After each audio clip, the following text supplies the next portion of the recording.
国际消息，咱继续来关心罗西亚甲乌克兰的战事。今仔日就满1000天啊！最近有风声讲，拜登政府要批准乌克兰使用美国制造的飞弹系统来拍罗西亚。另外，川普就伫要上任，伊是真积极推动两国会当讲和，后面的接受度即嘛愈来愈悬。也那罗西亚这边是讲会采取开放的态度。乌克兰军官跟战士山场的士兵的观察行伫街路，过路的民众跪落来七目屎，向因致意。罗西亚入侵乌克兰第19就是第1000天，暗过拢无停止的现象。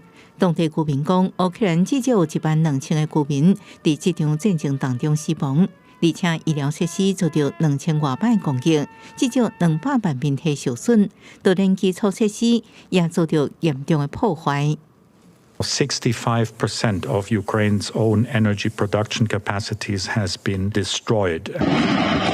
罗西亚军队占领乌克兰顿巴斯地区一个又一个当工业村头，因为顿巴斯有丰富更替甲土炭资源，不过冬天的气温拢伫0度以下，所以失去这的天然资源，会予数百万的乌克兰人日子真歹过。